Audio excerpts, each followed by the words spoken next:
Grammar आप उनको पहले समझाओ, फिर ट्रांसलेट करो, तो बच्चा उस चीज़ को अपने आप बोलना स्टार्ट करता है धीरे धीरे। I am drinking water, I drink water and all.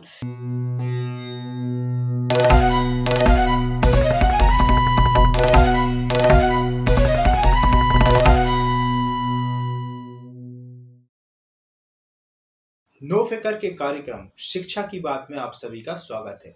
और आज हमारे साथ हैं अंग्रेजी माध्यम की शिक्षिका रितु श्रीवास्तव जी। मैडम, हमारा कार्यक्रम में आपके स्वागत है। Thank you sir, thank you so much. Ma'am, आप अंग्रेजी भाषा की शिक्षिका हैं और डीपीएस में आप पढ़ाती हैं, बच्चों को पढ़ा रही हैं लगातार।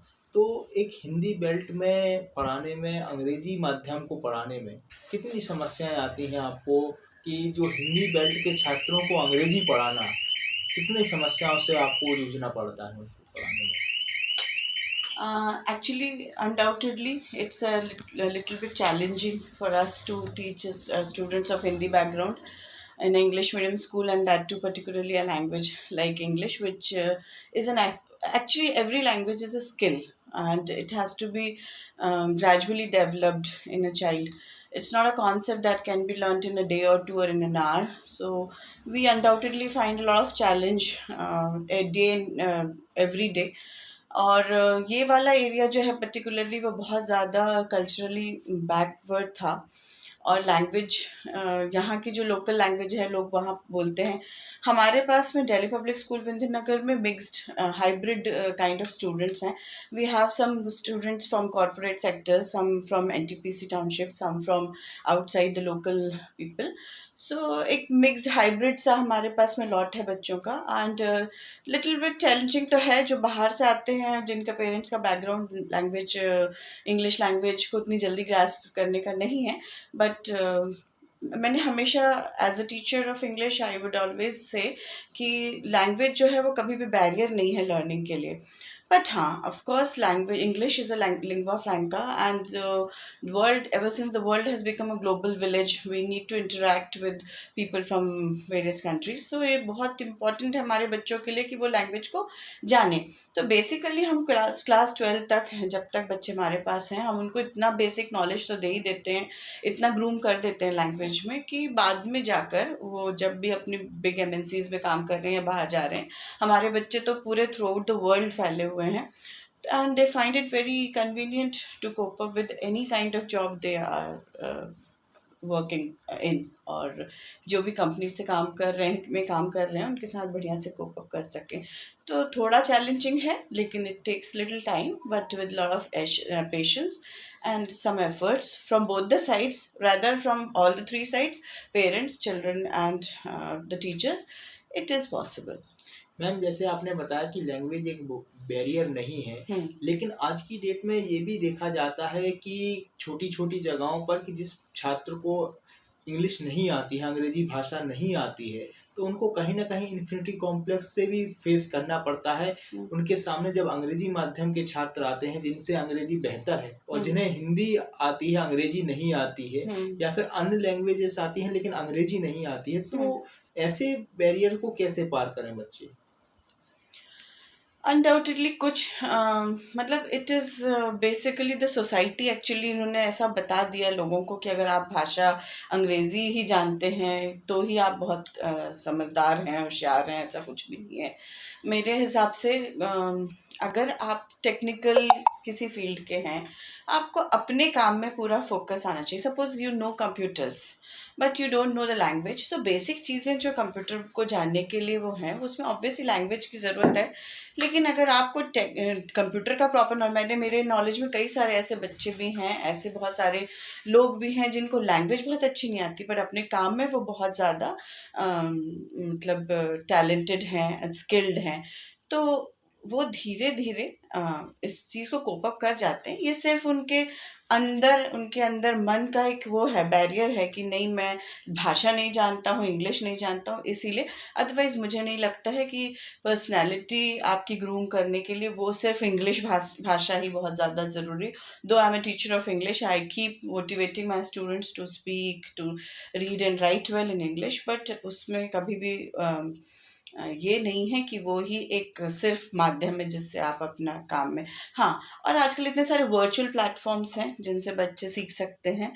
और अब तो मतलब मुझे लगता है कि with the advent of all this digitalisation and technology, कहीं भी बैठा व्यक्ति अपनी पर्सनालिटी को ग्रूम कर सकता है, चीज़ों को सीख सकता है। हम भी कई ऐसी सारी चीज़ें हमें टेक्नोलॉजी में नहीं आती तो हम वीडियो ओपन करते हैं यूट्यूब पे, और जो बच्चा जिसे इंग्लिश बिल्कुल नहीं आती है, जिसकी लैंग्वेज बहुत ज़्यादा मतलब पॉलिश्ड नहीं है, उसके भी हम वीडियो सुनते हैं, लेकिन वो अपनी चीज़ें तो बहुत अच्छी तरह से हमको कन्वे कर पाता है। तो हम हाँ, ये है कि आपको आनी चाहिए भाषा, धीरे धीरे आप सीखें, जिस भी माध्यम से सीखना चाहें, वर्चुअली, चाहे अपने टीचर्स के साथ में, स्कूल में, या जो भी।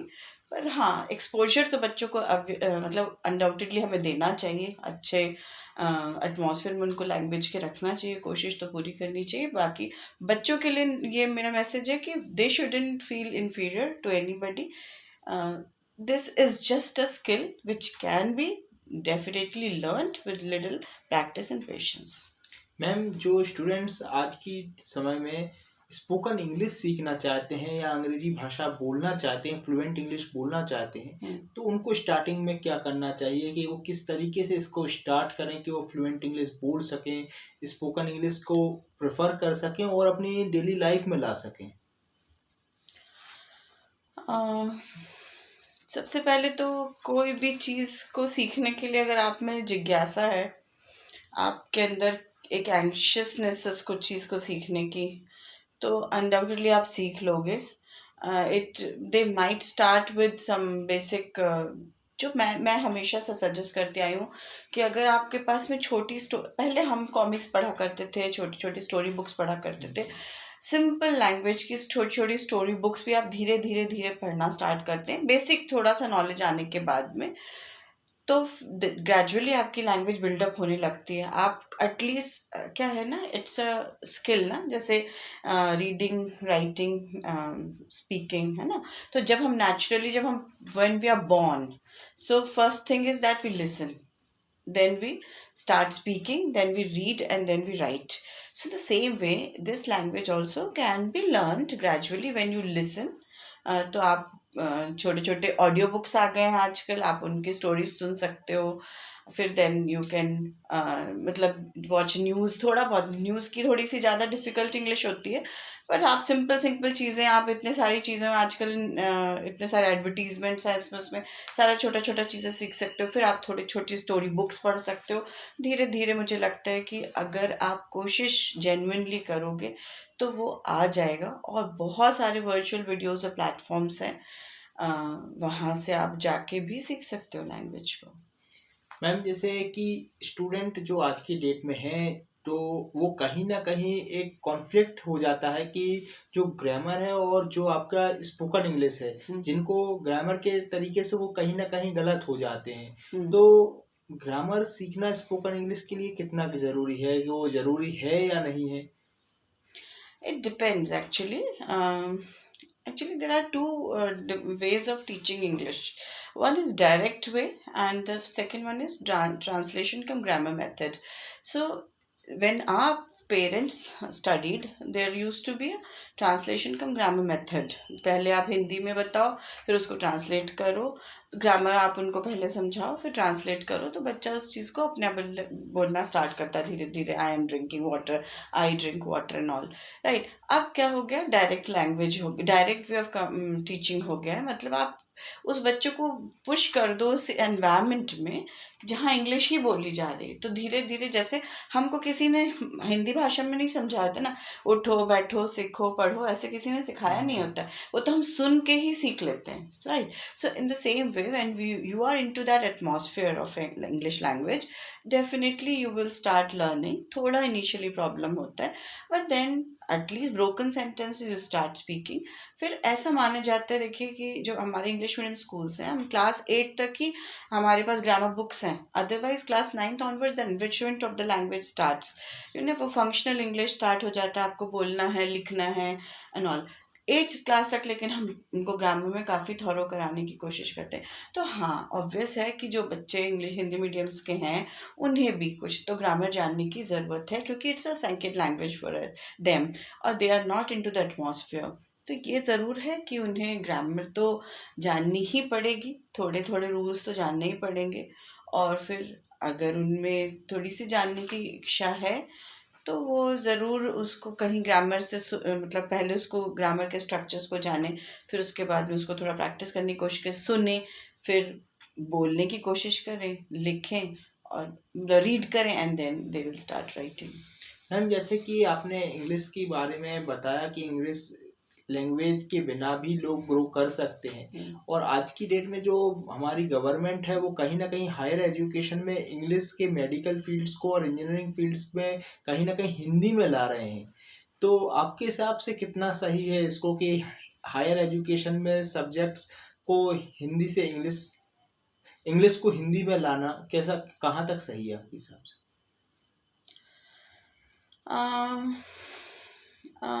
ऑब्वियसली एजुकेशनिस्ट हैं, कुछ ना कुछ तो उन्होंने इस बारे में रिसर्च और अपना किया होगा, बट मेरे हिसाब से ऐसा लगता है कि हाँ, अनडाउटेडली देखिए, पहले भी डॉक्टर्स इंजीनियर्स होते थे जो हिंदी मीडियम में पढ़े होते थे पर डॉक्टर्स बनते थे, वो अनडाउटेडली आगे जाते थे और अपने एमएस वगैरह भी करते थे, पीएचडीज भी करते थे अपने सब्जेक्ट्स में। लेकिन हाँ, ये जो आप कह रहे हैं ये मैं मानती हूँ कुछ हद तक कि शायद बाद में जाके जब कॉम्प्लेक्स लैंग्वेज हो जाएगी तो चीज़ों को उनको समझना पड़ेगा। लेकिन मुझे ऐसा लगता है कि जिन बच्चों का बेसिक लेवल ऑफ इंटेलिजेंस जो है वो इतना है कि वो उन चीज़ों को समझ पाते हैं, मतलब हमारे शरीर एनाटमी एंड ऑल दैट जो कॉम्प्लेक्स चीज़ें हमारी बॉडी की समझते, तो भाषा कोई उनके लिए बहुत बड़ा प्रॉब्लम नहीं होगी, वो उनको भी जाके धीरे धीरे सीख ही लेंगे। तो आई गिव 50-50 टू इट कि मतलब उनका इनिशियली हिंदी स्टार्टिंग करना, बाद में जाके इंग्लिश में स्विच करना will be difficult for them. तो मुझे लगता है कि बेसिक इंटेलिजेंस लेवल ऑफ बच्चे का मैटर करेगा, उसका कितना वो शार्प है मैटर करेगा। अगर वो इन कॉम्प्लेक्स चीज़ों को समझ पा रहा है तो भाषा को भी वो ज़रूर समझ जाएगा। मैम आपसे अब लास्ट क्वेश्चन कि जो स्टूडेंट्स इस फील्ड में, इंग्लिश की फील्ड में जाना चाहते हैं, हायर एजुकेशन में जाना चाहते हैं, तो वो कैसे जा सकते हैं और अपना फ्यूचर कैसे इसमें बना सकते हैं हायर एजुकेशन में इंग्लिश के माध्यम से, जो कि इंग्लिश फील्ड को आप अपना फ्यूचर बनाना चाहते हैं? Okay, there are actually many fields where language plays a very vital role, like journalism, the field in which you are in. Of course, content writing has become an integral part everywhere. Translators are there; they play a very important role. अब तो हर मतलब छोटी से बड़ी organisation जो है वो एक कंटेंट राइटर रख रही है अपने पास में, क्योंकि लैंग्वेज ऑब्वियसली इंग्लिश लैंग्वेज पे सभी का फोकस है। तो बहुत सारे ऐसे फील्ड्स हैं। आप 11-12 तक इंग्लिश पढ़ रहे हैं, उसके बाद में आप ग्रेजुएशन पोस्ट ग्रेजुएशन में लैंग्वेज सब्जेक्ट को रख सकते हैं, उसमें पीएचडी कर सकते हैं। If not then there are many spoken English courses which they can opt for. और अगर उनका राइटिंग में फ्लेयर है, उनका राइटिंग में इंटरेस्ट है, तो वो कंटेंट राइटर्स बन सकते हैं, जर्नलिस्ट बन सकते हैं, they can become the translators, और बहुत सारी एम्बेसीज वगैरह में अच्छी जॉब्स पाते हैं जिनकी लैंग्वेजेस पे अच्छा कमांड होता है। तो स्कोप तो बहुत है, बट ये अपनी अपनी स्किल और मेहनत पे डिपेंड करता है, और कि आप उसको कितना होन करते हैं, कितना आप उसमें इन डेप्थ जाते हैं, और you come out with flying colours. Thank you ma'am, आपने हमारे कार्यक्रम के लिए समय निकाला। Thank you. हमारे साथ हैं रितु श्रीवास्तव जी, जिन्होंने कि अंग्रेजी माध्यम के बारे में बात की और अंग्रेजी विषय के बारे में बात की कि अंग्रेजी विषय कितना महत्वपूर्ण है और अंग्रेजी सीखना कितना महत्वपूर्ण है। लेकिन उन्होंने एक बात और भी साझा की कि इंग्लिश नहीं आने पर, अंग्रेजी नहीं आने पर भी लोगों को निराश होने की ज़रूरत नहीं है। अगर आपको योग्यता है, आप में काबिलियत है, तो आप भाषा सीख सकते हैं और भाषा के बिना भी अपनी काबिलियत को निखार सकते हैं।